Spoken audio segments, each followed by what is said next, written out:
Eto na nga ang pinakamurang nakainan ko ng fried chicken. Dahil sa halagang 95 pesos nga lang ay meron ka ng malaking hita ng manok. At hindi lang yan guys dahil only Java rice na rin yan. At only na din ang kanilang mga sauce. At ang maganda pa nga dito guys ay napakaganda ng luto nila ng chicken at napaka-juicy pa. Kaya kung mahilig nga ang pamilya mo sa fried chicken o may mga barkada kang mahilig sa ganitong food trip, sigurado ako na mag-i-enjoy kayo dito. Eto nga pala guys yung Kanto Chicks na binuo ng 5 magkakaibigan na located sa Kabasaan Street, Corner Army Road, Barangay South Signal, Taguig City. Yan guys, meron dito Kanto Chicken, no? Hello boss, magandang gabi. Boss, ano pangalan mo boss? Santino po, sir. Santino. Santino. Boss, ano yung tinitinda nyo dito? Meron po kami fried chicken yung quarter leg, 95 pesos, only sauce, only rice, sir. Mura naman yan boss. Yes. Boss, anong oras kayo nag-open dito?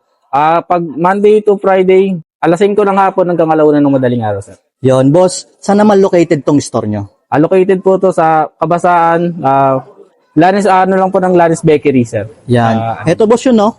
Yes po, sir. Pwede po pataas para makita natin? Yun guys, ang laki guys ng chicken, no?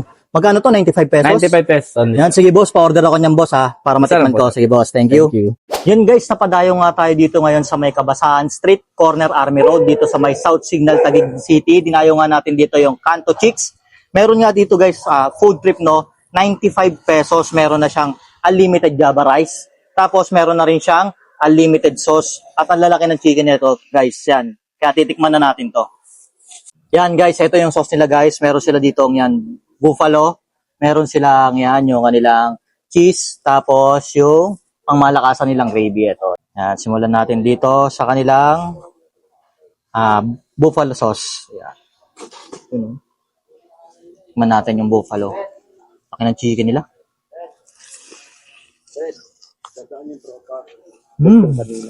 Pop. What? Gabi. Yan guys, yung chicken nila dito guys, maganda yung pagkakaluto. Ayun. Wala siyang dugo. Panalo. Subukan naman natin yung kanilang cheese. Mangang yung bupalo nila guys, masarap. Kung mahilig ka sa mangang, panalo to. Ito yung cheese naman nila. Yun.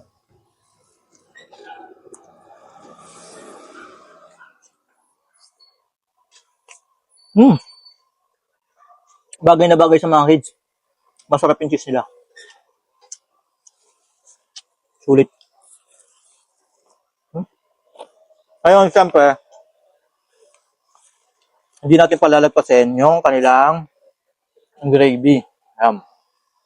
Parang gravy guys. Dinamihan na natin, mahilig tayo sa gravy.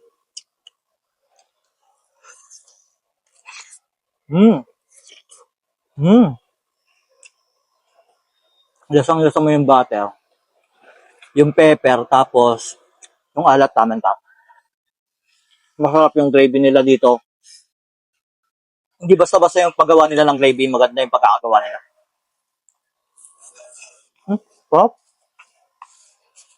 Yung mga ganitong food trip na mabubusog ka sa halagang 95 pesos. At ang masarap dyan guys, kasi Java rice na yung rice nila. Panalo to guys. Sulit. Kaya guys, kung ganito yung mga gusto nyong food trip, no, yung only rice, only sauce, tapos ang lalaki pa ng chicken, dito lang yan guys sa may Kanto Chicks. Yan, dito sa may South Signal Taguig. Kung ako sa inyo, dayuhin nyo na to. Open sila dito ng alas 5 ng hapon hanggang alauna na madaling araw. Dayo na guys. Ops guys, naghahanap ba kayo ng healthy kape? Bakit hindi nyo itry itong Santon Gold Coffee Mix na may glutathione at collagen? At ang maganda pa nga dito dahil meron tong mangosteen, moringa at spirulina. At ang ginamit ng pampatamis dito ay natural stevia. Kaya ano pang iniintay nyo guys? Mag Santon Gold Coffee Mix na kayo.